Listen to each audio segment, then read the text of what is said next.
Hey everybody, it's Chris, and I'm back with another interview for you today with Dr. Ralph Moss. Dr. Ralph Moss is a legendary figure and a personal hero of mine. This is such a thrill and an honor to interview him. I'll tell you a little bit about him. So he's written 10 books and made 3 documentaries on cancer. Some of his books include this, Questioning Chemotherapy, written in '95, I believe, a book called The Cancer Industry, Cancer Therapies, Antioxidants Against Cancer, and many more. He also writes the Moss Reports, which are 200-plus page detailed reports on the best treatment options for 22 different types of cancer, which you can get at cancerdecisions.com. Dr. Moss was a founding advisor to the NIH Office of Alternative Medicine. His writings have appeared in The Lancet, Journal of the National Cancer Institute, Journal of Clinical Oncology, JAMA, and Integrative Cancer Therapies, which he's a corresponding editor, and many more.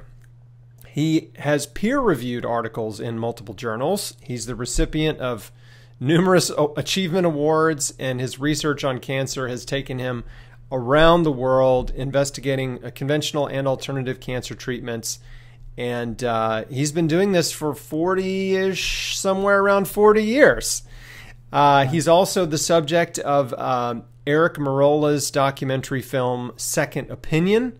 We'll talk about that. Dr. Moss has a new film out called Immunotherapy, The Battle Within, and a new book called Cancer Incorporated. You can guess what that's about. I'm looking forward to reading that. Now, so like an incredible bio. Like that's literally just the tip of the bio iceberg. But I'm just going to stop there and say, Dr. Moss, thanks so much for your time and for doing this interview. It's my pleasure. Well, so I'd love to start with, I feel like this was like the crossroads in your life was back at Sloan Kettering, and you were the assistant director of public affairs, and you made a choice to expose a cover-up of the laetrile trials, which had some positive results, but you were told to falsify reports, and you refused. And so I'd love to hear that story and start there, because I feel like that was really what set you on a different course, right?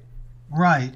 Well, for sure. And I had begun my career as a science writer at Memorial Sloan Kettering Cancer Center in New York in 1974. And one of my jobs was to talk to the public about non-conventional cancer treatments. And naturally, the subject of laetrile or amygdalin came up often, and we had a prepared statement saying basically that it didn't work and people should just use the conventional treatments, which were even more limited then than they are today. I happened, shortly after I started working there, I went up to the Walker Laboratory, which at that time was a animal research facility in Rye, New York, to interview a man named Kanematsu Sugiura, who was at that time the oldest member of Sloan Kettering, like a full professor emeritus. And he was charming, he was insightful. It was very, very interesting and exciting to talk to him. But I kind of forgot to ask, I didn't think that he was like still working. And then he said he was coming into work like 6 days a week, every day practically. And I said, well, what are you working on? And he said, I'm working on amygdalin. And because of his Japanese accent and because I wasn't all that familiar with it, I said, well, you mean laetrile? He said, yes. I said, well, what's there to work on if it's worthless?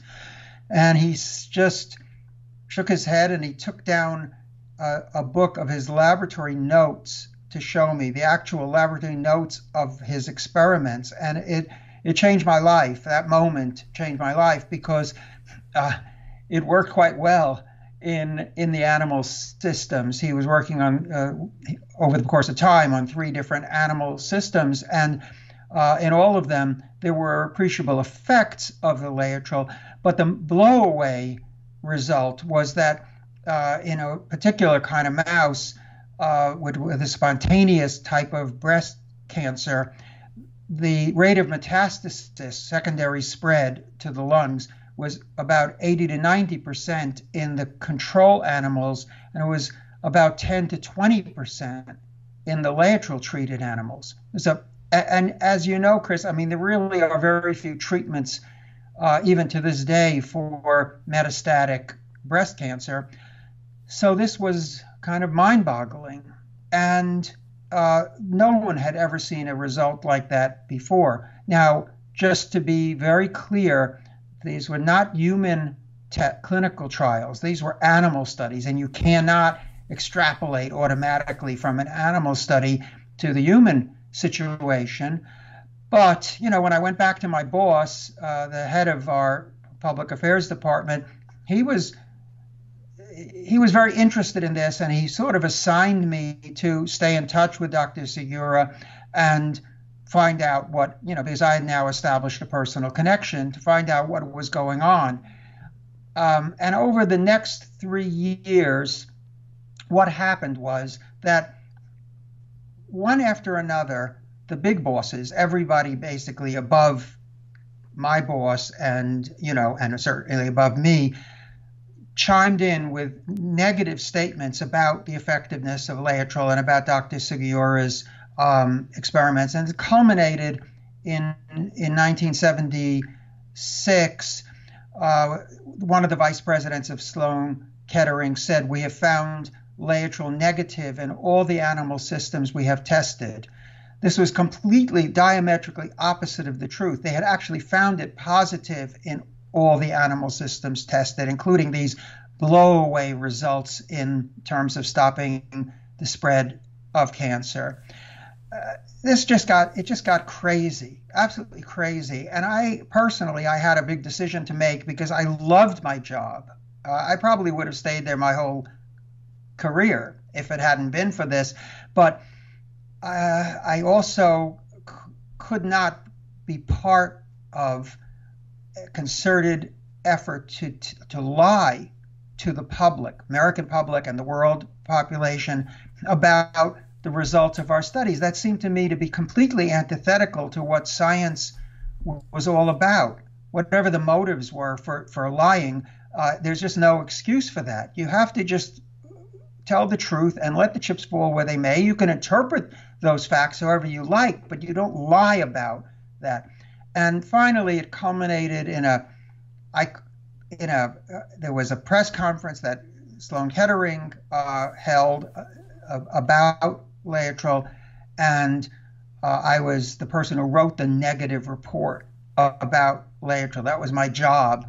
Meanwhile, I was sort of in the background, kind of plotting to expose what they were doing, and I did. To make a long story short, in November of 1977, I called my own press conference at the New York Hilton Hotel and said all these things that I'm now saying now. And I was fired on the next business day, as they put it in the New York Times, for failing to carry out his most basic job responsibilities. So I realized then that, you know, sometimes your job responsibility is to lie for your employer. I'm not willing to do that. And I want to say, my son, Ben, who now works with me at Moss Reports, he was 10 years old. And the night before the press conference, I was like vacillating. Should I go? Should I not? And Ben, 10 years old, said to me, "You can't go working for them and against them forever." Pretty smart 10-year-old. It was obvious in a way, but, you know, it also, I needed that sort of wake-up call. So I went, I said what I had to say, I got fired, and that kind of launched me into my career, the second part of my career, which was as an independent evaluator. I had to be independent because I couldn't get a job. I mean, I basically burned my bridges. What could I do? I mean, you know, not in that I couldn't get another job right at that time, writing or in public relations. It was poison, you know, to refuse to lie on behalf of your boss and have your own opinions. It's the opposite of How old were you at that time? So I was 30 when I was hired at Sloan.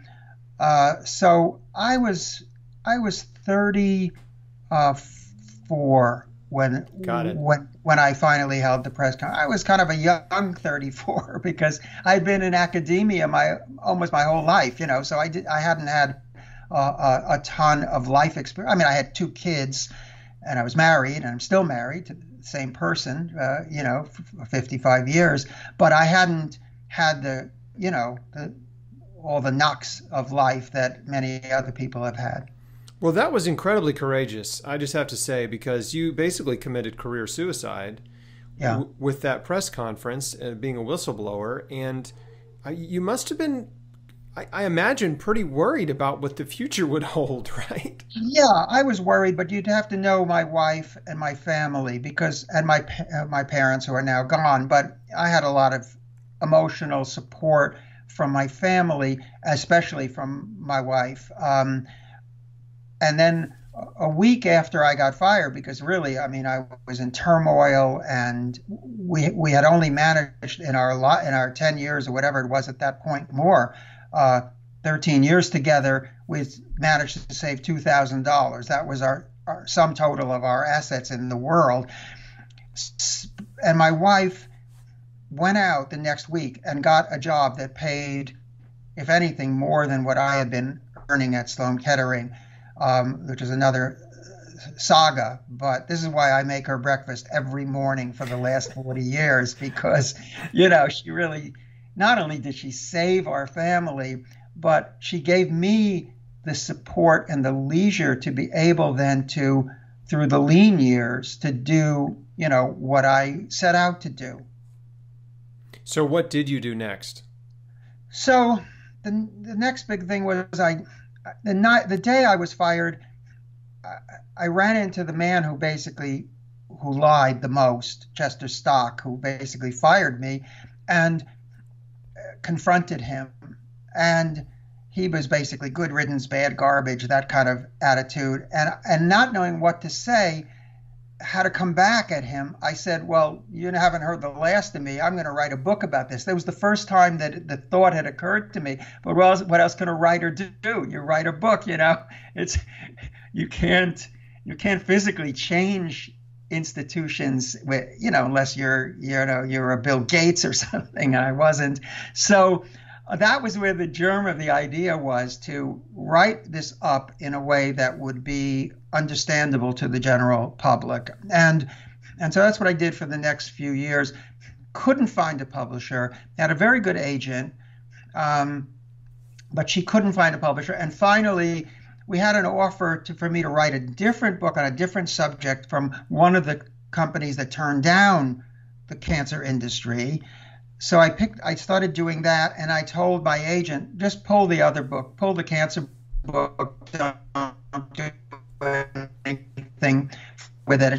She went to a party that weekend, and there was a very wealthy corporation head at the party. She told him the story. Within a week, I had a book contract with Grove Press, which was a company that I greatly admired and would have loved at any time to have been involved with. And so that's how the cancer industry came out, and then that was featured on 60 Minutes, and I was able then to start to get other contracts on books and so forth. And that was the original book you intended to write first? It was, yeah. Absolutely. That was the book I wanted to write, but in 1979, at 80, I was writing two books at the same time. One was the bedroom book, and the other one was the kitchen table book. So I would go, my mornings were, the cancer industry, and then I'd have lunch, and then I'd go and write the biology book that I was writing for money, basically, in the kitchen. And this was pre-computer days, so it was all done by, on a little typewriter and so forth. But that was how I got into that, into the book writing business. And I had a pretty good run of books until I really wanted to, only to do meaningful things. And I was being pressured into doing projects that I wasn't really interested in. And my agent, a different agent, but my next agent, he had the idea that I should write a biography of some famous person. But there aren't that many famous people in science when you think about it. So I approached Dr. Spock, who wrote the baby book. I approached Oliver Sacks. And then I approached Jonas Salk. And Jonas, that was really interesting. Jonas Salk agreed to see me. He had an apartment in Manhattan. I was living in New York at that time. And I went up there on Fifth, it was on Fifth Avenue, and we had a real heart-to-heart conversation. And he said, well, why do you want to write my biography? And we got into the whole, I didn't BS him. I mean, I told him, the truth. I mean, it was a saleable thing. And I thought that I could do a very good job. I had already written the biography of Albert St. Georgi, who had won the Nobel Prize, but was sort of an unknown and remains sort of an unknown. So, I wanted to do the Salk biography. This led to a very profound conversation for me. And he basically said, at the end of this conversation, he basically said, fire your agent. I said, well, this agent was a top-notch agent. He was James Baldwin's agent. He was, really a top person. But the logic was inescapable, that I was off on on not the wrong path. It might have been the right path for another person. But for me, my whole career was about truth-telling and about investigating, injustices that manifest through the medical field. And that was like a Friday, and Monday I fired my agent. So this was a big turning point for me. And then the desktop revolution came along. My wife was an incredibly skilled had become an incredibly skilled typographer, typesetter. And so we jumped in with both legs to the desktop publishing thing, and we published Cancer Therapy, which was a rundown on 102 different cancer, mostly alternative cancer treatments. And that was under our own imprint we controlled, which was Equinox Press. And we did really well with that. And it was in the Barnes and Nobles, and it was in everywhere. I mean, it really did really well, and we controlled it, owned it, and everything. That enabled me. In the meantime, I had taken a sort of a day job with a medical legal publisher. It enabled that popularity kind of enabled me to quit the day job, which I had had for about 3 years, and launch the Morse Reports. Originally, it wasn't the Morse Reports. It was Equinox Press, which we still control, still own. But what happened is that people who read the Cancer Therapy, there were no Chris Walks out there. There was really no information there was no internet. It was the early 90s. So we were just getting a constant stream of calls of people saying, I want to talk to him, because this guy obviously knows more than anybody I can find about what I need to know, alternative treatment. So I started doing consultations. And in part of the and these were in-person consultations. I mean, I was so naive that, for like $79, I took a guy out on the train to New Jersey to go visit some chiropractor who was under surveillance. I later found out under surveillance by like the state health authorities. And then, he would sit there and in the consultation smoking cigarettes. And I was trying to give him a consultation about alternative cancer treatments. It was just crazy. But a part of that consultation, I would write a report for the person on their type of cancer. And needless to say, this became quite time consuming because I would have to write for each person a separate report. So it dawned on me finally, you should write this report so they, as I said, stay writ. So this was the origin of the Morse Reports. And at one time, we were over 100 different types of cancer. I would write these reports on very rare situations, even if we only sold one copy of that over the years. But I felt I was sort of building this up. In time, though, it wasn't the writing of them that was so difficult. It was the maintenance, the updating. And so that had to stop. So now we're down to about, I think, 38 reports. And we're in the midst of the update on those now. Talk about what's in the reports. I mean, they're very detailed, obviously, a couple hundred pages each. But right. Oh, yeah. I think this is maybe one of the most valuable things that a patient can do for themselves is to get a Moss report, because you will learn. I mean, it's like a crash course in your type of cancer, right? And the treatments available and how well they work or don't work. Right? Right. So the reports are in different sections, which are written in slightly different ways. So there is the conventional section, which is sort of my critique of the conventional treatment of each of the 38 most common kinds of cancer. That's a special thing which I use different research tools for. Then there's a section on which so-called alternative or complementary treatments are shown scientifically to affect your kind of cancer. But the largest section of the report it's more generic in the sense that, and some people don't understand this. They think, oh, I don't want to read about somebody else's cancer. I only want to read about my particular kind of cancer. But as I explain in the report, it isn't just that there's more information, that I'm sort of padding the report by bringing in other kinds of cancer. There are very important aspects of cancer that are general to many, or all cancers. I'll give you two examples, things we might want to explore more fully. One of them is the metabolism of cancer. So we know cancers light up on PET scans, on PET scans, because they inject the patient with a radioactive form of sugar. And the sugar goes to where the cancer is and is held for an hour or two where the cancer is, and that can be scanned for the radioactivity. And that's how they determine many things about the cancer: where it's located, how aggressive it is, how well the treatment is working. It's a great, great test, although it does involve some radioactivity to it. So that tells us, because it tells us that 90%, 87 or 90% of cancers are dependent on glucose for their growth. Glucose is the form that sugar takes in the blood, that carbohydrates take in the blood. It fuels all our cells. It's the main fuel for all our cells. But cancers are incredibly avid for glucose. For instance, I have a certain calculation that I can make to see how avid. I had a phone consultation client the other day, and I calculated that her cancer was 10 times more avid for glucose than her normal tissue was. So this means the cancer's got to get that glucose from somewhere. And very often, in my opinion, that somewhere is the diet of the person. And also the fact that more than half the U.S. adult population in the U.S. doesn't have normal metabolism, doesn't have a normal relationship to carbohydrates or to glucose. 52% by the last count. So this is due to being overweight or obese.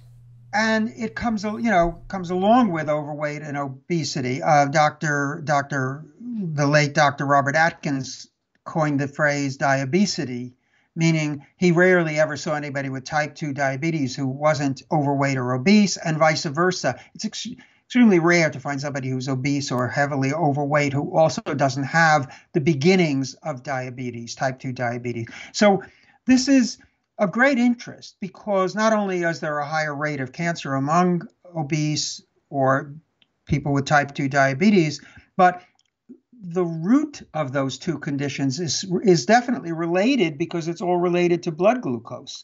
The blood glucose is obvious in the case of diabetes, but it's also present in the case of cancer because of the fact that we know that at least 90% of cancers are avid for glucose. And so that's a very telling fact. Now, there are differences from one kind of cancer to another in terms of their dependence on glucose. So it isn't uniform like every cancer, but that is a commonality among many, most, or all cancer. So it's legitimate to talk about such things as carbohydrate restriction, as avoiding sugar, as ketogenic diet, as intermittent fasting, extending the nightly fast, time restricted eating, and as well as certain drugs that impact the blood sugar, like metformin. All of these things and others are part of it's like looking at cancer as a unitary disease rather than a disease like 100 different diseases that don't have all that much to do with each other. So there's a good rationale for stepping back from your particular kind of cancer and saying, well, what is cancer generally? How does it behave generally? What are its weak points? What are the characteristics of cancer that might be exploited in order to then attack it or even heal it at the molecular level? So that's one example. The other example, and there are others, but another example, excuse me one second. Another example is immunotherapy. So your immune system can be, under proper conditions, can be mobilized against cancer. And you can impact your immune system by taking certain foods, by certain activities that you engage in, like exercise, for instance, by stress reduction, by mushrooms, medicinal mushrooms. You have an impact, and doctors can also impact your immune system with certain drugs that are available to them that are very, very powerful, but maybe too powerful. But which cancers are amenable to the immune system? My feeling is that the immune system goes everywhere except maybe the retina of the eye.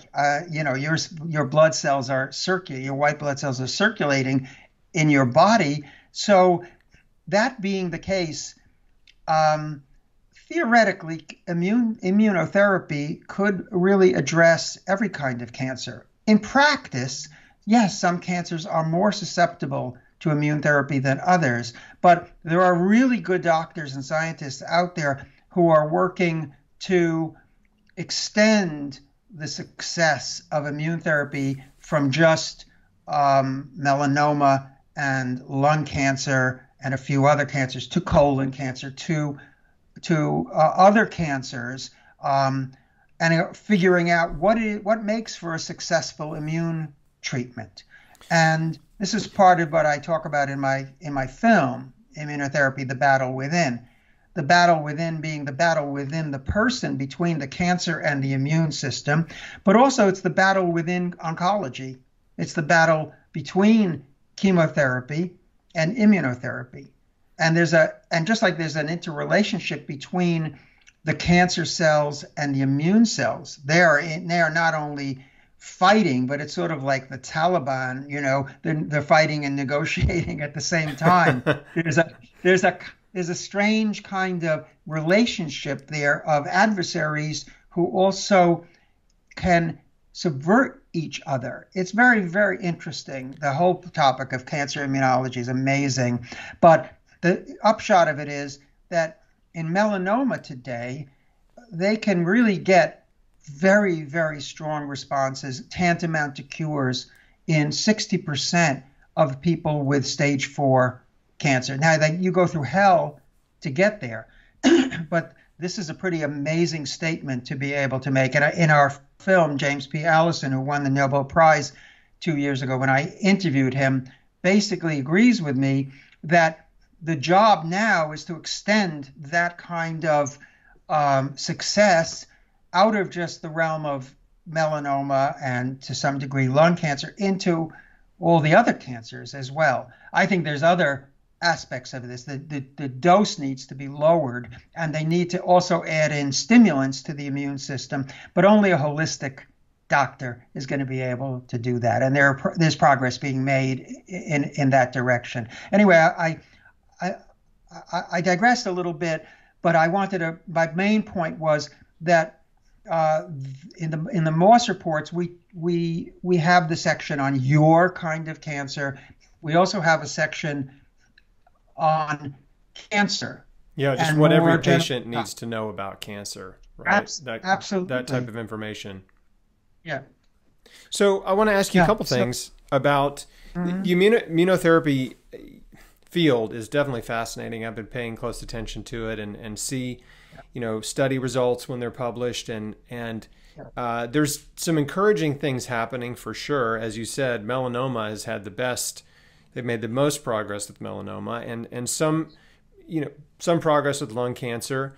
But right now it's still only helping a small percentage of patients for a very small percentage of cancers, right? Yes.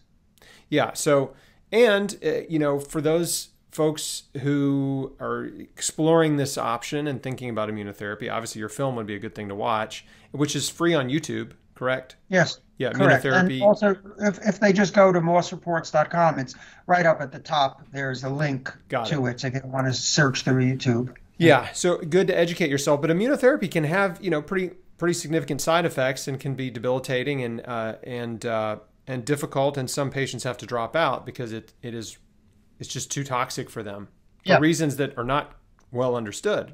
Correct?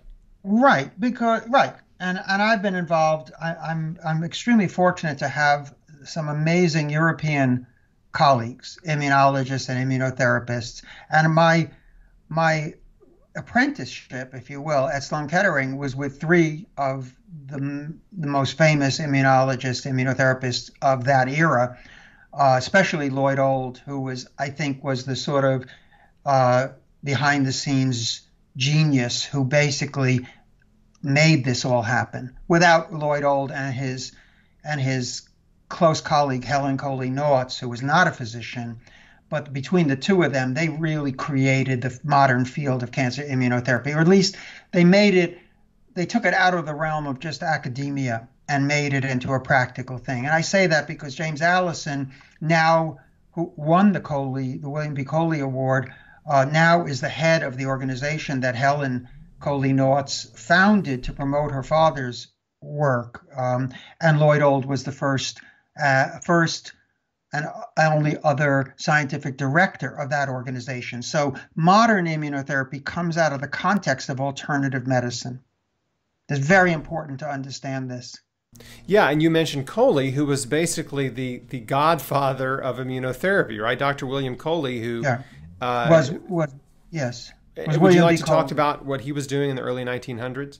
I love to talk about what he was doing. This has been an obsession of mine for 40 odd years. So, we tell this story very fully in the film, and I talk about it also in my book, Cancer Incorporated.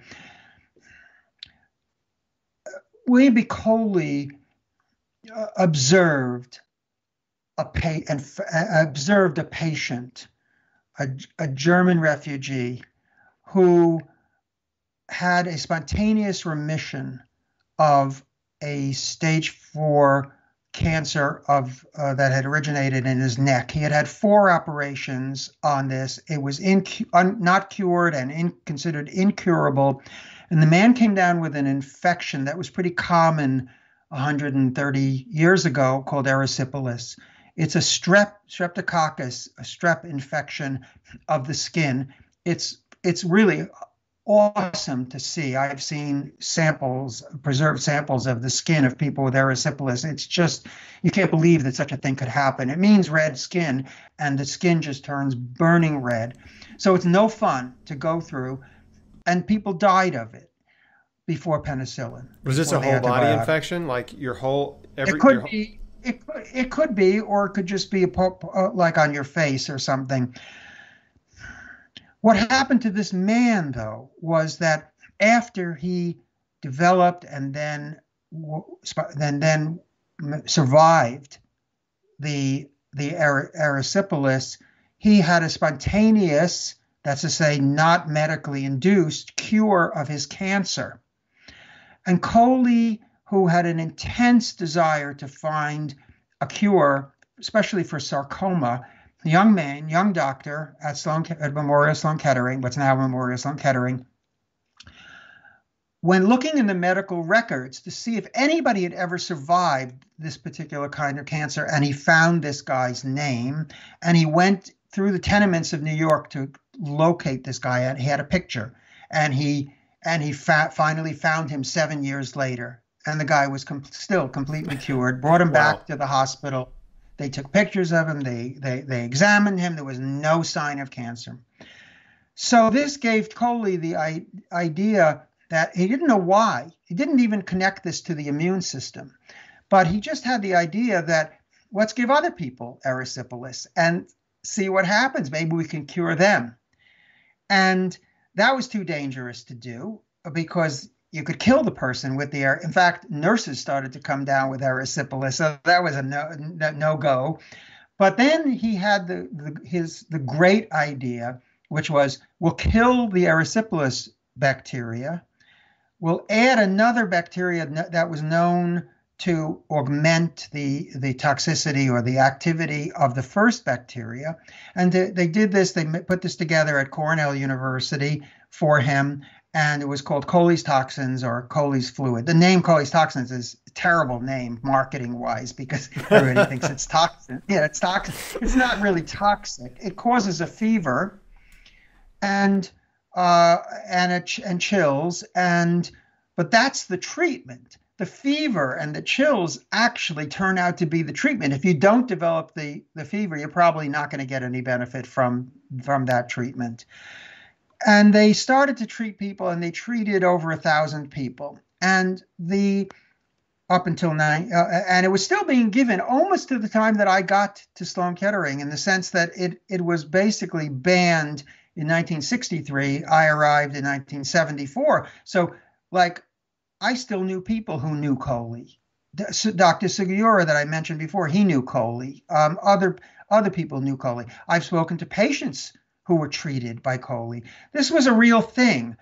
Coley could cure advanced stage 4 cancers if the people took the Coley's toxins, got a fever from it, and did this consistently. And this was the whole trick to it, and what makes it such a difficult treatment, that they have to do this every day or every other day for a minimum of 4 months.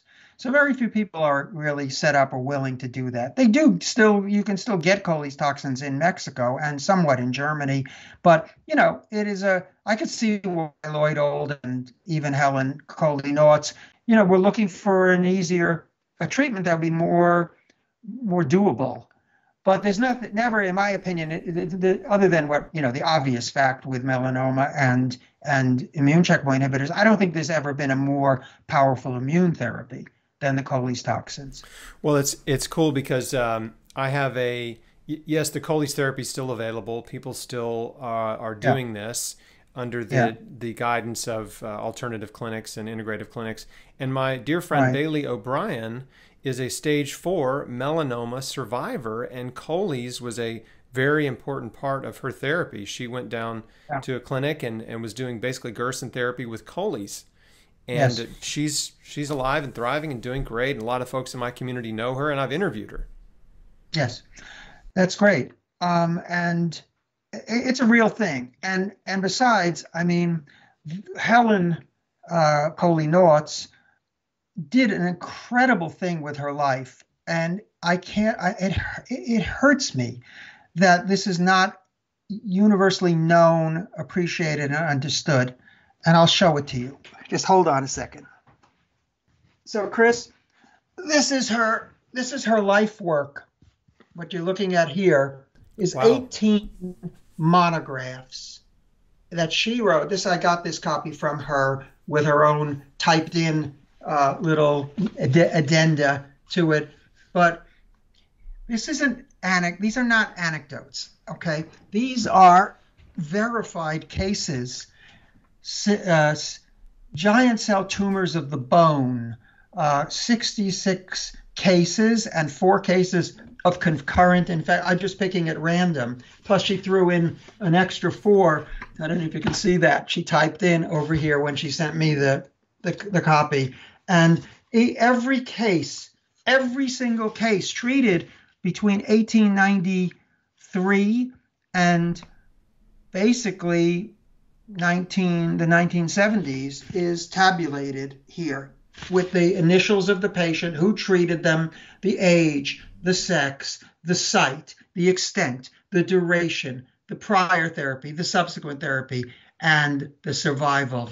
And as you go through these, it's mind-boggling. Well, who continued this therapy after Dr. Coley died? Because that was just a 100-year span you just mentioned. Yes. So his son, Brad, was not inherited, but took over Coley's practice and position at Coley was head of the bone service at Memorial. In other words, the bone cancer treatment, what we'd call department. And Bradley kept it going for until the 60s. Meanwhile, Helen, his daughter, from the 40s up until about the year 2000, was doing this research, this incredible research. Some of these things they're almost unavailable. I mean, you look in the world catalog of books, and there is such a thing, and there's only a few copies left of these things. So of what exactly? Of these monographs, Oh, I see. Which prove that the treatment worked. And there will come a point where I could foresee the possibility that there will no longer be any knowledge of the Coley's toxins, which is one of the reasons I was so eager to make this film, Immunotherapy, the battle within. Well, you mentioned Helen working. What was she working on in the 70s and early 80s that was a departure from the Coley's toxins method? Well, she founded the Cancer Research Institute, and all you have to do is go look at the website of the Cancer Research Institute, and you'll see what happened. They basically became promoters of the field of cancer immunotherapy in general, but where the society as a whole, the economy, wanted to take this knowledge was into the sphere of extreme profitability. I'm being nice here, but essentially what I mean is you don't have to be nice on my show. It's just a habit. I can't help it. So, if you have a treatment that doesn't cost much and isn't patented, you're not going to get very far in a society and an economy that's geared around super profits. And this is another one of my main points why I wrote the cancer industry back in 1980 and why I've 40 years later revisited this in Cancer Incorporated. It just seems so obvious to me and probably to you that the drug companies are in this for the money. They call the shots. And the Coley's, I had a researcher tell me, that she could basically make up an entire course of treatment for somebody for about $2,000. It probably only would, in mass production, would probably cost $1,000. You'd need you'd need a PhD person to supervise the lab, and you need some well-trained techs to do the actual production. But these are germs in the public domain. There's nothing special about them, really. It's just what causes a strep throat, basically. And so where we've gone as a society in terms of our cancer treatments, on average, the cancer treatment is the drug company expects to charge about $150,000 per person per drug. Leonard Saltz at Memorial Sloan Kettering has estimated that the cost for treating melanoma with modern day drugs, especially immunotherapy, would be about $1 million. And then he very sardonically notes that's parts, not labor, meaning that doesn't even count the doctor's time for administering these things. Things are so completely out of control that a treatment like an inexpensive treatment just doesn't have a chance. And we're relegated, we who believe in natural therapies and I believe in any treatment. I'm not so much an advocate of natural therapies as I am an advocate that any treatment should be based on its scientific and medical potential, rather than drawing a line and saying, no, there are two criteria for determining whether something gets accepted. A, it's scientific criteria, and B, its economic impact on the company or the person who wants to develop that treatment. That, to me, is the original sin of our whole medical system, that they don't tell the patient, this has actually been filtered through the filter of capitalism, that it has to conform to the profit demands of industry, and they have rationales for why they need so much money. I could knock those things down in 2 seconds, but I can explain it if people want me to. But the point is that I was researching a different topic, slightly different. I'm going to pivot a little bit here. And the topic of agents and items that kill cancer stem cells. This is very important, very, very important. Cancer stem cells, colon cancer, at the base of the crypt is a normal stem cell, normally speaking. And if those normal stem cells become malignant for whatever reason, then you're almost certainly dealing with a cancer stem cell. Cancer stem cell is highly resistant to treatment, to standard treatment. So there are big drug companies involved in clinical trials of agents to try to get FDA approval for the agent to kill cancer stem cells. So I was looking at a paper that contained a list of these agents. At the top, before you say the list, I want to just establish something for folks that don't understand why this matters. It's because many, many cancer drugs and treatments will shrink a tumor, but they don't kill the cancer stem cells, which are only, less than 10% of a tumor. Sometimes they're only 1% of a tumor. And so it looks like, whoa, this treatment totally shrunk my tumor by 90%. Like, wow, it's working. Let's go to Chili's and celebrate, happy hour. And the reality is like, no, those stem cells are now more aggressive. They're pissed off. And they're resistant, and they're going to come raging back because the treatment not only didn't kill them but made them more aggressive, right? So the whole point is like you got to kill the stem cells, right? And drug companies have been racking their collective brains trying to come up with drugs to kill cancer stem cells. So here's the funny thing: I was looking at this list yesterday of candidate drugs, substances to kill cancer stem cells. So at the top of the list was a drug called Nexivar.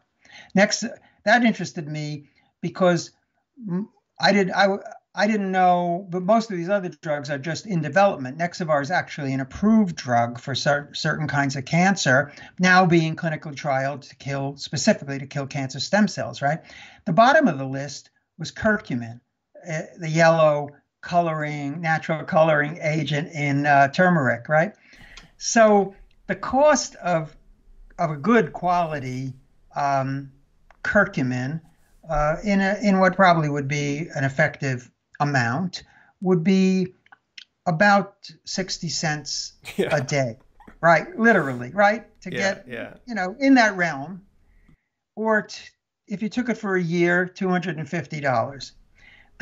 Look this up, and you can look this up at drugs.com or any other website. The cost of Nexivar currently for its indications is over $20,000 a month. If you took that, simple math, if you took that for a year, you're looking at $250,000 as opposed to $250. That's sort of the gulf between the generic, natural, non-toxic, stuff that you could buy at a health food store or a food co-op versus something that you only can get through the machinery of big pharma pumping this out. And then, of course, with all the buzz around, now we found something to kill cancer stem cells, blah, blah, blah. But they've known for 10 years that curcumin and other natural agents kill cancer stem cells. They're actually the only thing pretty much that do. There are probably about 20 different items that kill cancer stem cells that are known in the laboratory and somewhat also in the clinic. And of those, 10 of them are food items, food derivatives. So what else? So resveratrol from red grape skins, genistein from soybeans, sulforaphane from broccoli and broccoli sprouts. I mentioned turmeric from curcumin from turmeric, and EGCG from green tea. Thymoquinone from black seed. Yeah, but the big five are in terms of certainly the quantity of research. There's about 10,000 journal articles that cover those big five. Yeah. And then there are other minor ones, like maybe they're not so minor, but they're not as well researched. Like, for instance, cinnamon, cardamom, pepper, and by the way, how interesting, isn't it, that those things are sort of like traditional things in golden milk in the Ayurvedic formula. And also you could put those in smoothies. There's a lot you can do with those, whether you take them as foods or you take them as supplement. But there's, aside from the holistically oriented doctors who are not that common in the cancer field, or naturopathic oncologists, who among your viewers was ever told this by a conventional oncologist?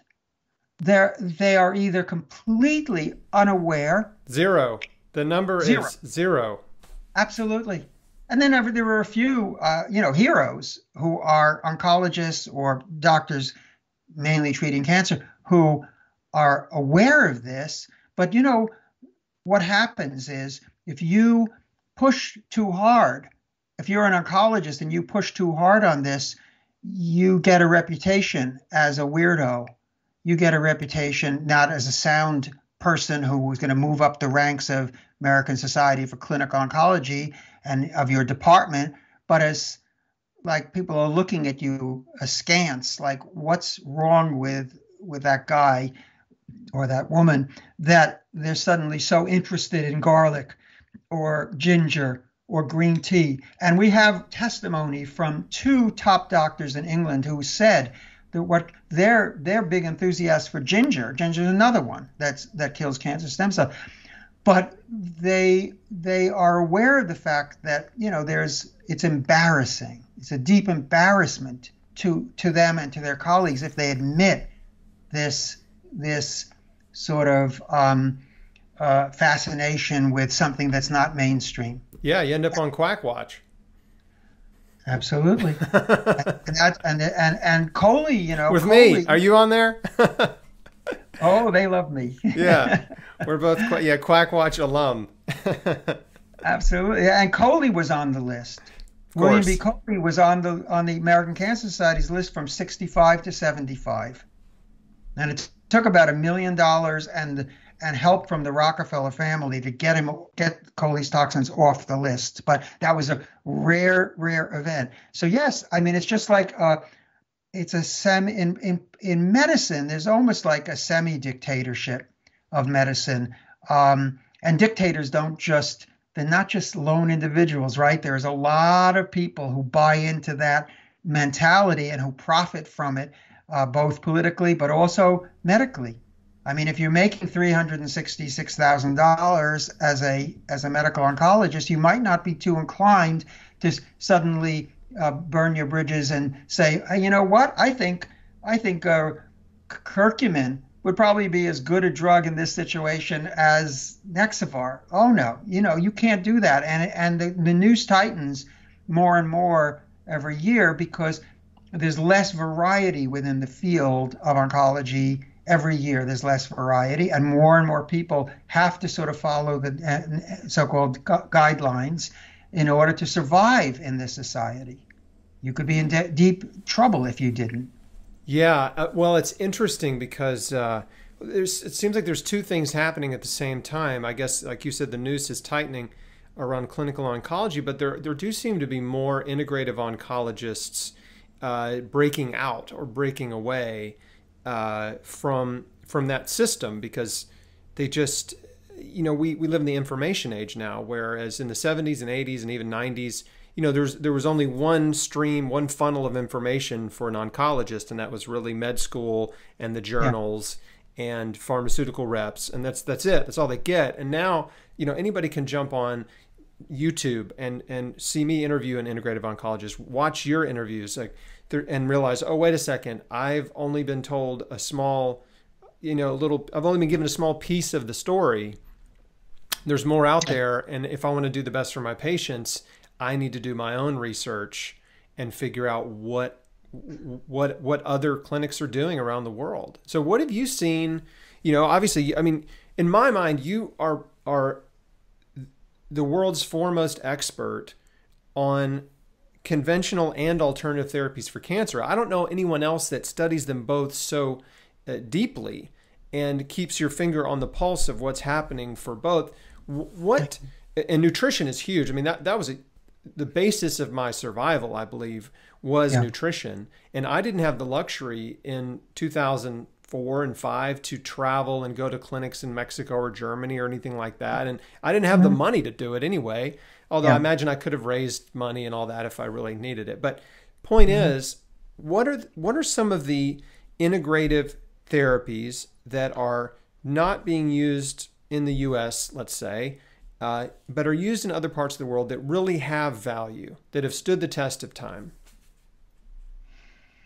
Great question. And thank you for that wonderful endorsement. I greatly appreciate it. And I just want to say that, it's a sort of sign of my obsession that I made 18 separate trips to Germany, and then sent my grandson last year to the same clinics in order to deepen my knowledge and understanding of what goes on. Germany being the epicenter worldwide of this sort of different approach. So part of it is a philosophical thing that in the United States, oncologists are always seeking their practice is based on the maximum tolerated dose, which means how much can we give this person before either they die or they quit our practice. Right. Okay, that's really how these trials are set up. Yeah, I know. In Europe, what I find much more is the minimally effective dose. So this is a huge philosophical divide.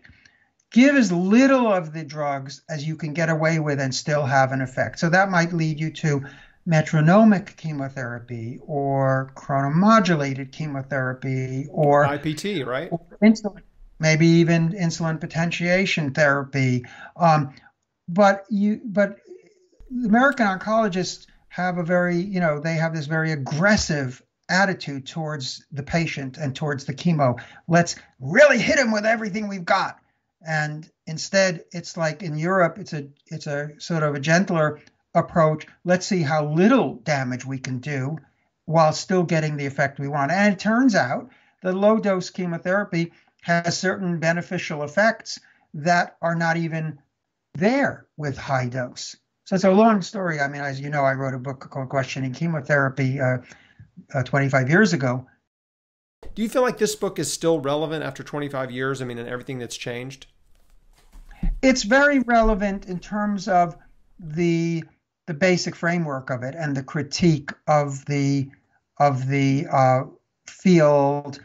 I think obviously 25 years, you learn a few things, and I think Cancer Incorporated does an even better job of that. But people still swear by that book, and I'm pretty sure we do offer it for download for like $10 at our website.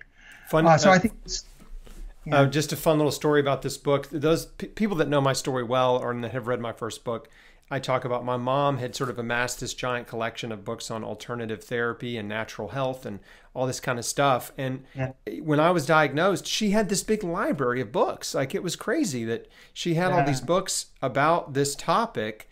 And she'd never had cancer. No one in our family had had cancer. No one had had any chronic diseases. But she had just gone down this rabbit hole of alternative health and medicine and all this kind of stuff. And she had your book. Right. And it was just like, it was just one of these many wonderful books. And it's, she'd gone through it. You probably can't tell, but it just highlighted all kinds of stuff in it. And anyway, so just sort of one of the many wonderful books I got from my mom at the time when I needed the most encouragement and support and information. And so like everything that I do, I just want to just give you one more plug. Everything that I do is really built on, your work, because without your work, I may not have had the courage to say no to chemotherapy. I mean, I don't think I would. I don't know what would have happened, but your work and many others were very instrumental in giving me just enough confidence and courage to step out, and step away from the conventional model. Yes. So I wanted to say, in the light of that, I wanted to go back for 1 second to something you had said earlier. So, yes, there's a lot more information available, incredibly more, about complementary treatments, and the internet is responsible for that. And we have, I mean, considering how I literally wrote my first books with cut and paste, not being commands on a computer, but actually scissors and glue.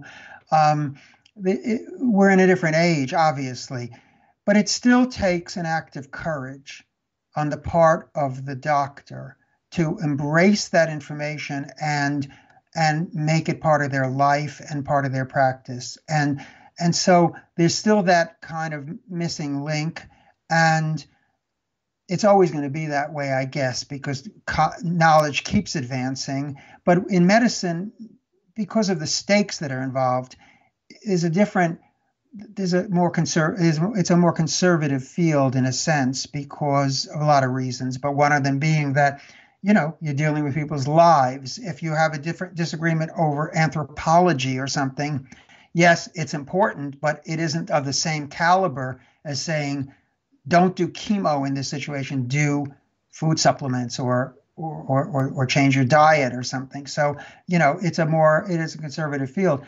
And I mean, I'm completely in awe of the doctors who put their career, their education and their careers on the line, and sometimes their own freedom on the line in order to pursue what seems to me so obvious, that there's a lot in the field of complementary medicine and natural medicine that is of value to cancer doctors and value to cancer patients. So yeah, I think that I just wanted to insert that there. But I'm the same. We agree. I have so much respect for integrative. But you asked me about cancer doctors. About going around to the different clinics and what is valuable and useful elsewhere. So, and I said, the minimal effective concept. In terms of techniques and in terms of treatments, no question, hyperthermia is a very important and valuable treatment. And it has developed beautifully in many countries now. It's spread all over the world, all over the non-English speaking world. That's the big division, it seems to me, is that the American influence in medicine is so pervasive in the English speaking countries because it's backed up by the UK, and then that spreads to and influences Canada and Australia and so forth. But when you go outside the native English speaking countries, you find different attitudes, different treatments, different philosophies, and so forth. And Germany being the great repository of this. A lot of the work on immunotherapy, from our holistic perspective, came out of Germany. The work on metabolic therapy, the Warburg treatment and idea, of course, came out of Germany in the 1920s. It also coalesced with developments in the U.S., and Warburg had important disciples in the United States, and vice versa. His science is basically international. But when it comes to treatment, there are over 100 clinics in Germany using hyperthermia or heat therapy.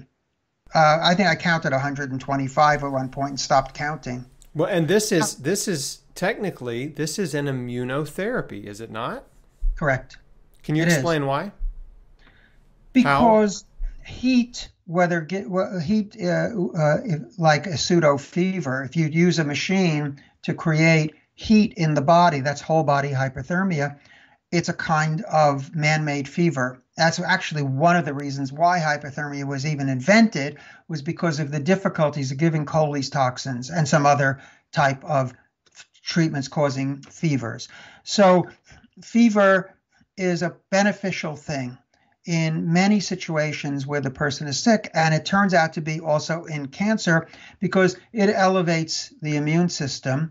Also, if you do local regional hypothermia, which is legal in the US but extremely limited to about 30 hospitals nationwide, you are also bringing the white blood cells to the site of the cancer, and to a certain degree weakening the cancer while you're doing that. Cancer is not as flexible in terms of being able to withstand heat, although most of the devices do not go into the realm of the high temperatures that would be necessary to outright kill the cancer. That gets you into some dangerous territory. Hypothermia is the ideal adjuvant treatment or additive treatment. It makes chemotherapy, radiation therapy, and immunotherapy, other immunotherapies, work better. So it isn't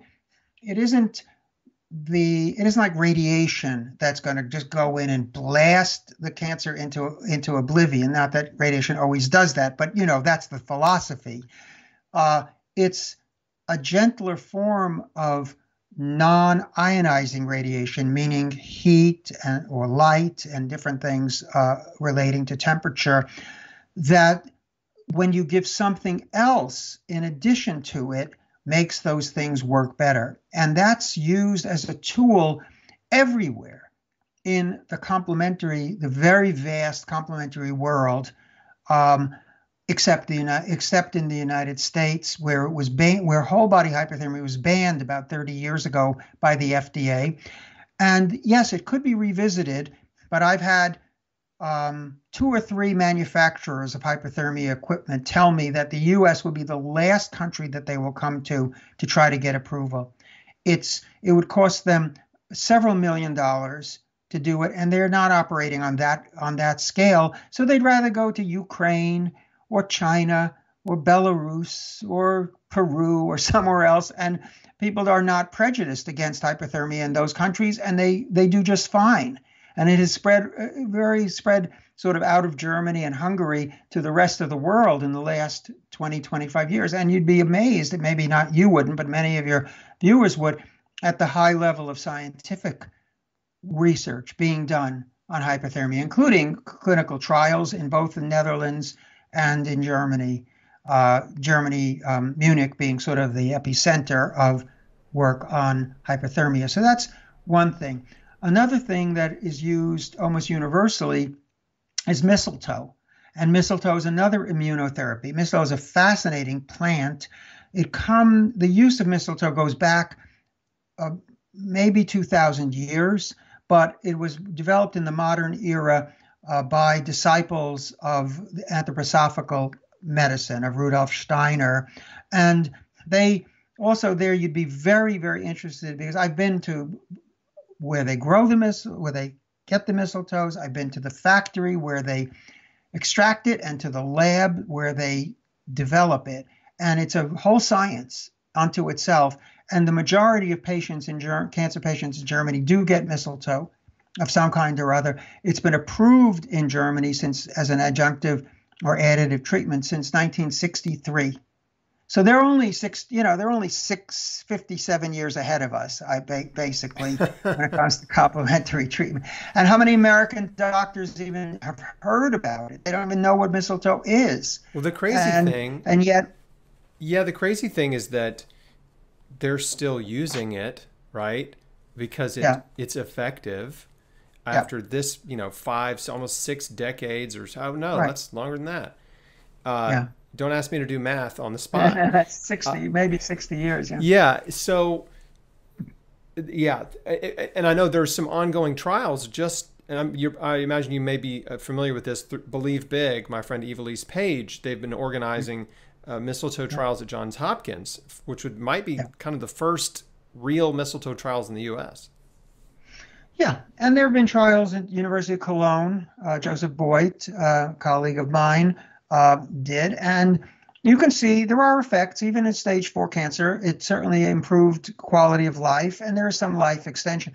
But again, the holistic philosophy, listen to the word, holistic. It means you look at the entire person, body, mind, spirit, and you try to work on every aspect of that person. And we don't know cancer well enough yet to really be able to say, oh, just give this treatment and that's going to take care of it.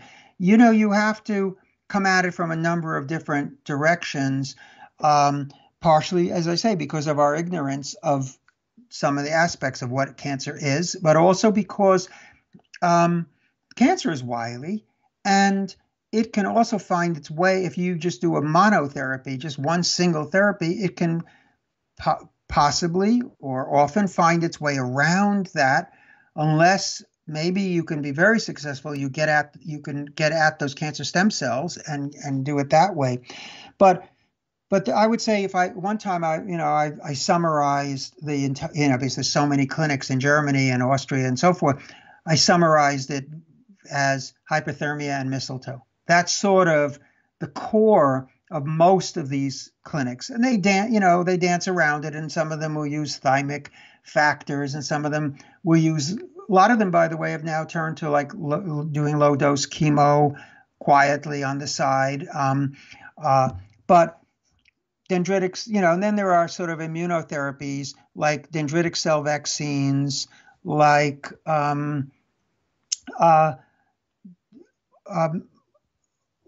vaccines made from the person's own tumor, that sort of thing. Some of them are using new viral therapy, like Newcastle disease virus vaccine and some other chicken type of viruses, which are surprisingly effective in some cases. So there's a variety of things. The more important point, though, is that in Germany, the law, we should imitate and copy the laws that they put in place for accessing these treatments, because there is an attitude of respect for the individual and treating people as adults, which they generally behave as, and responsible people who are not going to abuse the system. And it works for them. This has been since the 70s. They've had this legal structure. They established commissions to study the different kinds of treatment. But basically, what we would call naturopathic treatment, was put on an equal footing with allopathic treatment. And I've never seen a doctor unjustly punished or quote unquote persecuted in Germany in the 25 years that I've been going to Germany. I've never seen that. I saw 2 or 3 cases where some doctors were doing egregious things and saying and doing egregious things, and those people needed to be put out of business. But by and large, they don't live in fear. And I've heard doctors who know America say they can't believe, the doctors here are walking around looking over their shoulders at, what's going to happen to them if they do these treatments. It's completely different. It's an entirely different thing. And you go into a pharmacy in Germany, it looks like a health food store. The health food stores look like food markets. I mean, it's really, and not to romanticize any particular country. I'm not going to say that everything is just perfect, but it was shocking to me when I went over there in 96, I think, for the first time, because my book was coming out, my Questioning Chemotherapy was coming out in German. And it was like, wow, I had leaped forward 20 or 30 years into the future. That's how I felt. Well, there's a larger conversation here, which is about medical freedom, yes. Right? Because in countries like Germany, they have, we feel like we're in the U.S., it's a free country, right? But the reality is we do not have the same level of medical freedom that other countries have. And that is the freedom for the doctors to innovate, for the doctors to treat the patients as they wish to be treated. If I, as the patient, went to a typical oncologist and said, I'd like vitamin C IV, most of them would say no, right? Yeah. And so, or hyperthermia or any of these other, laetrile or mistletoe, they would just say no. Whereas, other countries have this freedom. And that's something that, who knows? I mean, I hope things could change in the U.S., but are you optimistic that they will, or do you feel like it's just too locked down by the pharmaceutical industry? Well, it's not, to me, that's not an either or. It is too locked down by the pharmaceutical industry, and yes, things will change. So I think both of those statements are true. Again, I would, tout my free book, Cancer Incorporated, because I think I've done something in that book that, frankly, I don't think anybody else has done, which is to analyze the root of the problem in of the oncology profession, and to demonstrate, I think it's not even arguable anymore that the whole thing, what's happened is that the profession of oncology, which is a noble profession dedicated to saving the lives of people with cancer, what could be greater than that and better than that? That profession has been corrupted by big pharma. And I don't gain any pleasure by saying that, and I would do anything to help people to change that. And it's not an attack on the average oncologist, but I think if you look at the structure, the amount of money that is flowing from the top 9 companies who dominate the cancer field to individual doctors who are performing and leading clinical trials leading to the approval of those companies' drugs is outrageous. It's outrageous. It's outrageous that a doctor would take more than a meal or just something a little present to take home to the kids, right? But people are taking tens of thousands of dollars from the companies whose product they're evaluating. We had the front page of the New York Times just 2 years ago this month, where the chief medical officer of Memorial Sloan Kettering was found taking $3 million from companies whose products he was touting. And I mean touting to the point where he was putting out press releases on how wonderful these drugs were, and the next day the company pulled the drug because it didn't work. The company itself pulled the drug. It didn't take Ralph Moss or Chris Bork to expose them. The company said, we don't want to do it. And it turned out people were saying, well, why the hell was Dr. Bazelga touting this drug? Well, then they did ProPublica, and the New York Times did some investigating, and the guy was taking $3 million from the drug company. Now, that's a lot, but there are sources online that people can go to, and I cite them all in my book, where you can see how much any American doctor is taking from pharma. And as I say, a couple of bucks, that doesn't bother me. But when it gets into tens and hundreds of thousands of dollars, then I feel like the integrity of that study is now in question. I don't see how you could draw any other conclusion. And the oncologists go along with it, because to condemn it would be to risk the ire of the leaders of ASCO, the leaders of the field. And frankly, some of them aspire to be in that position. There's your kid's college tuition. There's your third home. There's your yacht. It's like greed. Greed has taken over the field, and there is no control, as there once was a control over this. I mean, my favorite story is that Dusty Rhodes, who was the director of Sloan Kettering Institute, was censured by the New York Academy of Medicine in the 50s because he allowed his picture to be depicted on the cover of Time magazine. Wow. Just by allowing himself to be depicted in a popular magazine was enough to get you a censure. And my mentor, Albert, those were different times. My mentor, Albert St. Georgi, when he discovered the nature of vitamin C, donated the patent to the World Health Organization. That's one of the reasons he won the Nobel Prize, was for that altruism.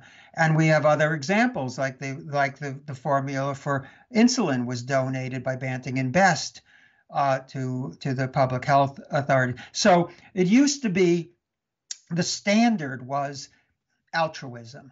Whether people always adhere to it or not is another question. But the standard was altruism. Today, the standard is greed. It's like the people who are most respected are the ones who made the most money off of their discovery or their invention. Yeah, to the situation. I'd love to go a little bit deeper on this, because I talk about this kind of stuff in my book, and the corruption and the incentives, sort of lopsided incentives that doctors have now. And I'll just say, most doctors, oncologists are good people that are trapped in a bad system. That's the problem, right? They have good intentions, and had noble intentions, and they paid their dues in med school and residency and all this stuff to finally, establish a career. And then they kind of wake up one day and realize like none of my patients are surviving. Most of them are not, they're dying, And so, and these drugs are horrible and they're suffering. But anyway, when I was a kid going through elementary school, probably just like you, I was taught that, science could be trusted, right? That you could trust science. Yeah. And until I had, my own personal epiphany and revelation about the fraud in science, and I know you did too, I'd just like you to touch on that, because I think a lot of folks still think, oh yeah, no, science is like, you can totally trust science. And that's not really true, right? So this is great that you're bringing this up. I trust science implicitly. I don't always trust the scientist. There's a big difference. Yeah. Because scientists are people, and people could be corrupted, or they could have such blinders on that they see things the way they want to. And to a certain degree, we all do that. I also do that in the sense that I want the inexpensive, non-toxic treatment to win. Of course I do. Sure. Who wouldn't? Why would you want the expensive toxic treatment to win out? Sure. That's ridiculous. But it becomes a kind of, team. You're rooting for one team or the other, and it's like a political party type of situation. The other interesting thing I noticed in writing Cancer Incorporated was, despite my background of having lived through and been part of an actual fraud in terms of misrepresentation of the results, what I see as a bigger problem than that is misinterpreting the results. They don't necessarily, it's rare to find doctors or scientists lying, even when they are taking money from a corporation. It happens, and I think that the case that I just gave with the chief medical officer at Sloan Kettering was possibly a case where you could say that guy was just lying. There are a lot of ways to misrepresent and mislead people vis-a-vis cancer or medical treatments that most people are not aware of. Take, for instance, the word survival. And I talk about this a lot in Cancer Incorporated. So if you look up the word, everybody thinks they know what it means. Oh, you get increased survival with this drug. Now look up the word survival in the National Cancer Institute dictionary, the online dictionary. There are 14 definitions of the word survival by my last count. Do you have them all? Have them all memorized? Of course. But there is what we think of as survival, what 99, I would say, out of 100 people thinks of as survival. And then there is what scientists sometimes call survival. So what we think of as survival is you take the drug, it either cures you or it makes you live longer. That would be increased survival, right? You lived longer. But most of the time, at least half the time, when the scientists talk about increased survival, they're talking about not increased overall survival, median increased overall survival. That would be our common sense definition of survival. They're talking about progression-free survival or disease-free survival or some other type of survival, none of which are the same thing at all. And I'll give you an illustration. So, and this is a common, I'll simplify this, but it's a common situation. You have two people, and one of them is not getting any further treatment, and the other one is getting the treatment. And they both are diagnosed on January 1st. The patient number one begins her treatment on January 1st, and patient number two just goes along. And he declines slowly, and he dies on December 31st. Patient number one has a fantastic response to treatment, and at the 3-month and the 6-month examination, there's no sign of the cancer, and so that's fantastic. But after the 6-month point, that person goes down very rapidly, and she also dies on December 31st. So there was no difference in the overall survival between those two people or those two groups, if you want to, take the example of a clinical trial. But you could say that patient number one had 6 months of disease-free survival. She had no sign of there being any cancer in her body, no evidence of disease. So they would then take that to the FDA, to the U.S. Food and Drug Administration, and say, look, we increased the patient's survival by 6 months. And under a formula that the FDA has had in place more or less since 1993, they have this category called accelerated approval. And there are other variants on this. Orphan disease status and other ways they have. They don't have to prove at that point, they don't have to prove that the treatment actually increases median overall survival. They can just get by with DFS, disease-free survival. About at least half, maybe 2/3 of cancer drugs are approved in that way. And then they're supposed to come back with proof of increased overall survival. About half the time, they never come back with any proof at all. So there's a lot of drugs out there that never have been proven to increase overall survival. In other words, they don't make you live any longer. They do something to your tumor, but it's also, Chris, exactly what you were just saying, that what you could have a situation where you have the stem cells at the core of the tumor, and the stem cells could be as little as 0.1% of the overall number of cells, or certainly a fraction, maybe let's say 5%. So you could shrink a tumor, all the other cells, the less important, less dangerous cells within a tumor. Maybe that's what your treatment does. Now you've left the really dangerous cells, the cancer stem cells. You made a space for them, these very aggressive cells, to grow in, and you probably made it easier for them to metastasize. And so it wouldn't be a surprise, would it, that after that 6-month period of remission, the patient goes down faster, has a more malignant tumor now that's more resistant to treatment, and she dies the same day that the number one patient who didn't get any of those new treatments, that they also die. So there's a very understandable reason why that scenario could actually play out. And why would these companies need a category like disease-free survival anyway? Because really they can't prove increased overall survival in many cases. And when they do prove increased overall survival, it's usually minuscule. It's something, I quote a figure in Cancer Incorporated, I think it's 3.4 months. 3 months increased survival would be sort of what you'd expect from many of these new drugs. The obvious exception being, as I say, the modern immunotherapy for melanoma and maybe for lung cancer, where it's a different picture, a much better picture. But for many kinds of cancer, what you're looking at with conventional pharma, well, let's just say big pharma products, is at best a 3-month increase in survival on average.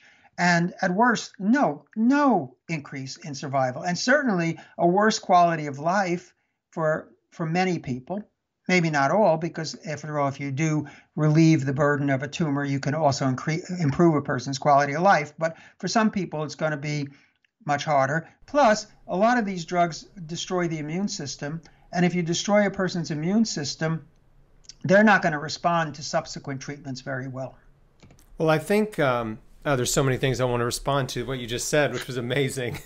But the first thing that I said about science and bad science, I'm glad you clarified bad scientists, but I think the issue is now there's so many studies are published that are that are sort of agenda driven, and the endpoints of the study or the way the study is reported is crafted in such a way to produce sort of a deceptive conclusion, like you mentioned with disease-free survival versus overall survival. I think that's really important. I think it's led to a general mistrust in the public just in recent years, I think, thanks to social media.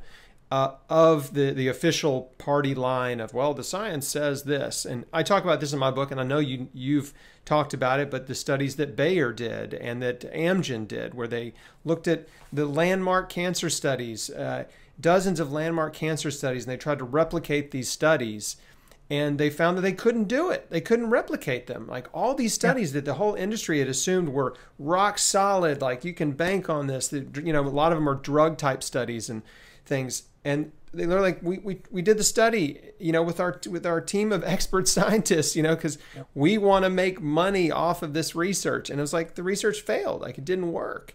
And so that's kind of, I mean, that was a big mind blower to me. And I think it probably is to anyone that learns this. They're like, oh my gosh. But beyond that, you know, you remember the telephone game? Right? Where, you know, you got a line of people or people in a circle and one person says something and then they say it to the next person. It goes all the way around the circle. And by the time it gets back to the beginning, like it's completely not the thing that was said. I kind of feel like that's what happens from, you know, like cancer drug research down to what a doctor tells a patient. You know, as that information trickles down about a drug or a treatment, the language that's used shifts, you know, is altered dramatically and cut down. So it's like like the example is you said, well, you know, this drug has a 6-month disease-free survival over doing nothing. Well, we know in the example you gave, the patient still died in 12 months, so it didn't really make any difference. But by the time that trickles down to the oncologist, the practical in the practical setting, the oncologist is saying, well, this drug increases survival by 6 months. Right? It gets distilled down to this. This patient thinks, oh, I'm going to have an extra 6 months of life. You know, it's like your prognosis is, well, you'll probably live about a year, but this particular drug increases survival by 6 months. So they're thinking, oh, I'll have a year and a half. So, but in cases that you've seen and I've seen, and I think a lot of other people have seen too, when a patient's forced to make this kind of decision, like you can either do nothing or you can do this drug that is supposed to increase your survival, and they have a similar effect that you described where, oh, the tumor shrinks really fast and like, oh, this is great. But then it comes raging back and they die sooner. Like this happened to somebody I know and lots of people. But in one case, this person I know, I talk about him in my book, is my cousin. He was stage 4 colon cancer. They told him if you do treatment, you can expect to live 1 to 2 years if you do treatment. And so he thought, okay, well, I'm going to die, but I'm just going to make the best of the next 1 to 2 years. So I you know, sign me up for treatment. And he was dead in 6 months. So, you know, he was just sold a false bill of goods that the treatment was going to extend his life. You know, he was dead. Yeah, I mean, I have a hypothesis is that he may have had the DPD enzyme deficiency, which, as you know, if you're treated with 5-FU and you have the DPD enzyme deficiency, I mean, it's deadly. That your body can't detoxify fluorouracil and you die very fast. And it sounds like that might have been the case for him, but, you know, he wasn't. Oncologists are not routinely testing for this enzyme deficiency. And I've got an article about this on chrisbeatcancer for those of you that want to learn more about this. It's especially important if you or anyone you know is being treated with 5-FU to make sure you don't have any kind of DPD enzyme deficiency. But anyway, I'm rabbit trailing, but all that to say, the language and the deception at the doctor-patient level, even though it may not be deliberate, really influences that person's decisions, because they're thinking, oh, this drug is effective, this drug increases survival, like this kind of language that they hear from the doctor makes them think, oh, okay, this could cure me. Yeah, and I think there's just a lot of confusion and misinformation. It's you know, nobody wants to be in the position of giving bad news. And it's understandable from a human point of view why you'd want to accentuate the positives rather than let the person leave your office in a state of complete despair. And I'm not suggesting that. The answer is obvious, that you need to extend your repertoire. I'm talking to the doctors now. You need to extend your repertoire of treatments beyond just what's in the guidelines and encourage the patient to be self-directed, or the family to participate in the treatment, which they can do, especially with diet and especially with the use of supplements and other things, and be not only open-minded, but encouraging. This is where I think they're doing themselves a great disservice. It isn't that they're doing something terribly wrong, and they have some tools that, that are important tools, no question that they do, but the field is so much bigger than they can imagine. There's so many different parts of this. And like for instance, this thing about the cancer stem cells, if I can return to that for a second, you understand it. I understand it. It's been around 19 or 20 years now that the cancer stem cells have been known to be the instigator and the origin of maybe all cancers. There's a huge amount of data. I think, there are thousands of articles on it, but I've never had a phone consultation with somebody who said, my doctor explained to me about cancer stem cells and suggested I do X, Y, and Z. Because we know 20 different items will kill cancer stem cells. It doesn't figure into their thinking because Big Pharma hasn't come out with a drug, hasn't been approved to have a drug that kills cancer stem cells, which is what they're waiting for.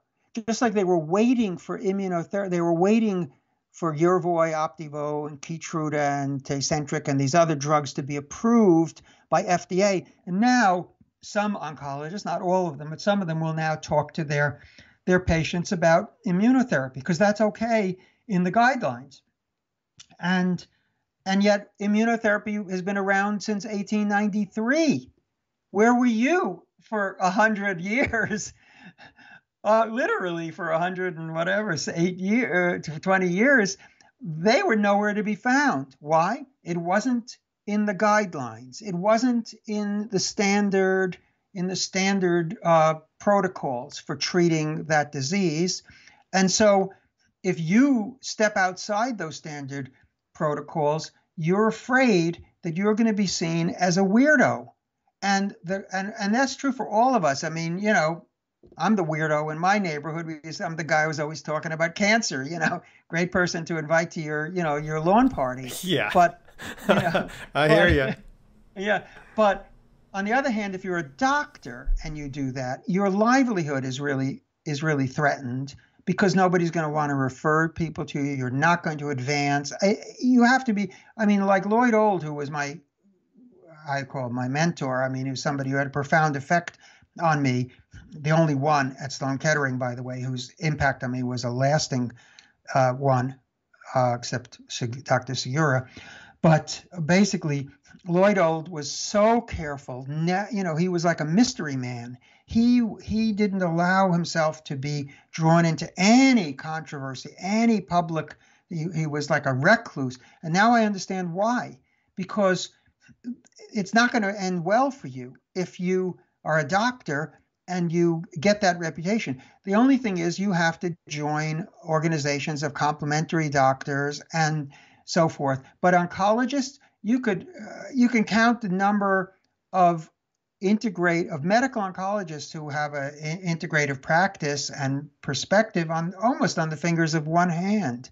And that's a shocking thing. You got 25,000 people show up used to in the pre-COVID days, show up for the ASCO meeting in Chicago.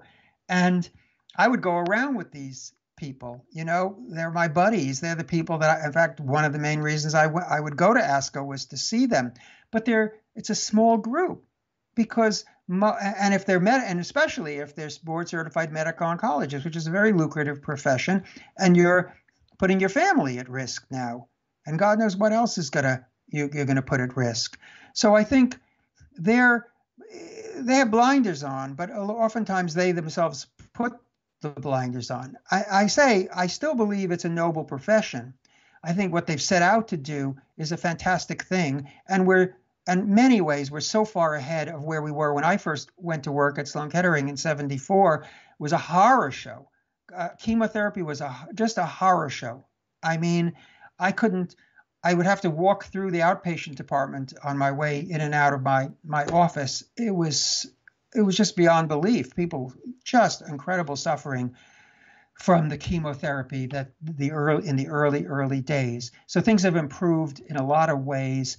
Now people can sometimes sail through chemotherapy pretty well symptomatically, but it still has many many deficiencies. And I think if people would read my book, Cancer Incorporated, they'll see what the root cause of that is big pharma. It's these 9 companies that absolutely worldwide dominate the production of cancer drugs. And since it costs somewhere between $640 million and about $2.5 billion to develop a new drug, they have their ready-made excuse for why they have to charge $150,000 to $475,000 per treatment for the patient. They say, oh, it costs us that much to make it. Meanwhile, the guy who invented that $475,000 Carticel treatment, Carl June, sort of let the cat out of the bag. He said that's an exceptionally costly drug to make because it's individualized. He said the cost for producing it is $20,000,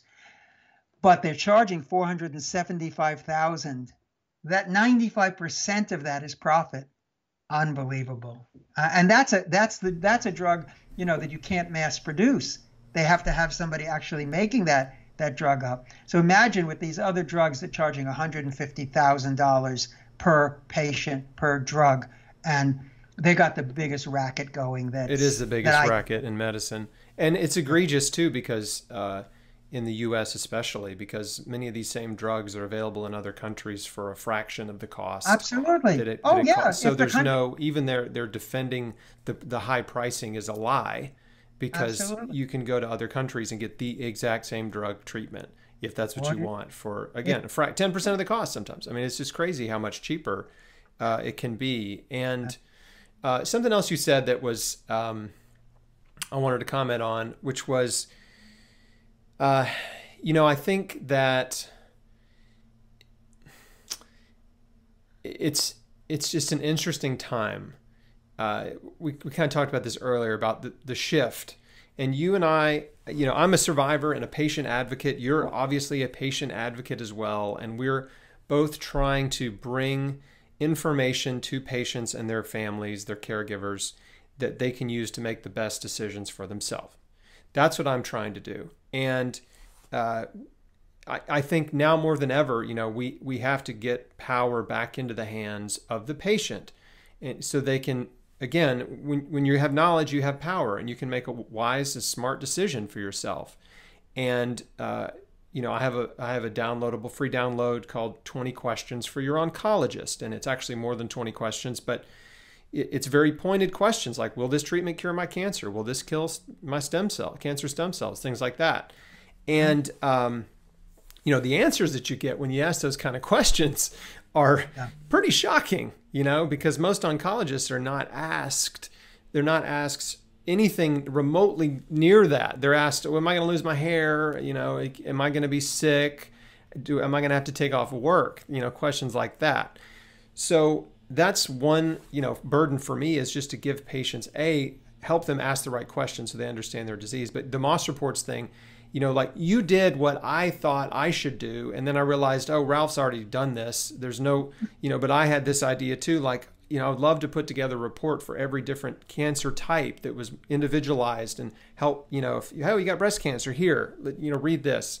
Here's everything I've learned about breast cancer treatments and nutrition and non-toxic therapies and the efficacy of the conventional therapies. You've already done it. You've got the Moss reports thing. So again, I just want to endorse that for folks. We're going to wrap up the interview here in a second because I don't want to take any more of your valuable time, and I appreciate it so much.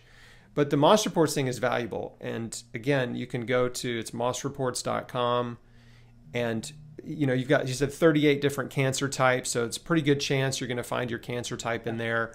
You can purchase this report and take a deep dive, understand your disease. That's so critical. You've also got a brand new book that's free that they can download where? At mossreports.com, right? Okay, Up at the top. mossreports.com again. And that Right. new book is called Cancer Incorporated. Correct.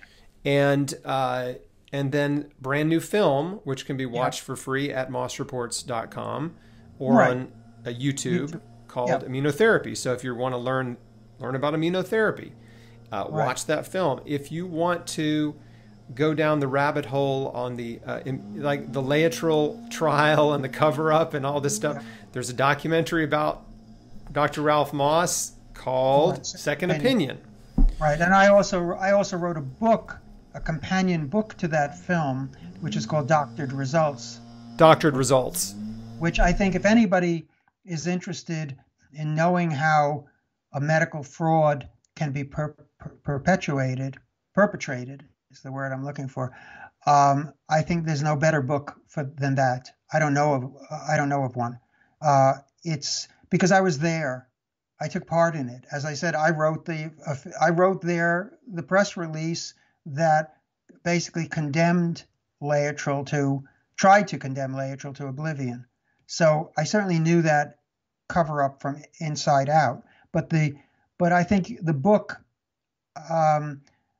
is so filled with revelations, and to me, as a friend of mine said, it reads like a murder mystery. But the murder victim happened to be a cancer treatment, So I think if anybody really, as you say, wants to take a deep dive into the real nuts and bolts of how a cover-up is created and perpetuated, and it goes on to this day, basically.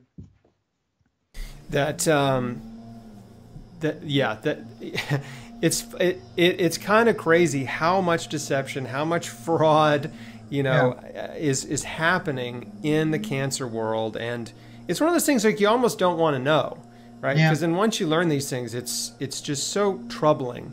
Yes. But if it's a matter of life and death, if your life is at stake, then you or someone you care about, this is the best thing you can do for yourself, is to go down the rabbit hole, get educated, don't assume anything. I'll give one more little anecdote here. It's just of how crazy the medical industry can be. My dad recently had to go to the hospital. He's got Parkinson's and developed pneumonia, aspirating pneumonia.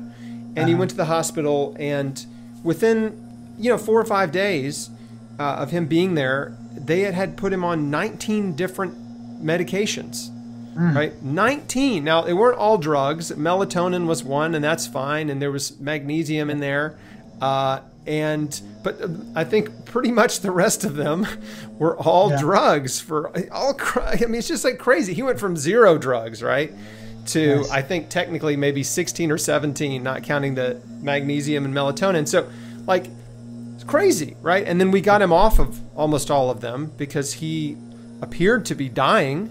I mean, he was just basically comatose, like just in, you'd walk in and he just looked like, oh, this guy's just laying here dying, right? Yeah. And now he's made a recovery and he's doing better. But things can get out of hand really fast once you get put into the medical system. And if you don't have an advocate, if you're the patient and you're all drugged up and doped up and like over medicated, you're in trouble. And so you need an advocate to be on your side that understands like what can happen and how fast it can happen. Absolutely. And to know the questions to ask is super important, although you don't always get to ask those questions. You feel some situations like you're being hustled through this vast machinery, and you're lucky to get 7 minutes of the doctor's time. There's like a contest to see how fast they can shunt you off. And that's even in good places. So, we're in crisis. Absolutely. Even before COVID, we were in crisis, and a very, very deep crisis. My solution, the only thing that I came up with in discussions, especially with Wayne Jonas, who was the head of the Office of Alternative Medicine at the NIH, is that we should take the profitability out of cancer drug development. The NIH and the NCI are fully capable of developing new cancer drugs, 90% of the financing and the work is done by them anyway. They're just they're doing the work on campus in Bethesda, and they're paying for it and all. Academic, government-funded research is about 90% of the R&D pyramid, and the drug companies come along at the end of that government-funded process and basically scoop up all the profit and all the benefit. And the executives of these companies get outrageously high salaries because they know how to manipulate the system. I mean, it wouldn't be perfect. I'm not naive. I don't believe that, government is perfect, but I think it would be such a vast improvement if we just said, sorry, guys, but that territory is off limits. There is not going to be any profiteering.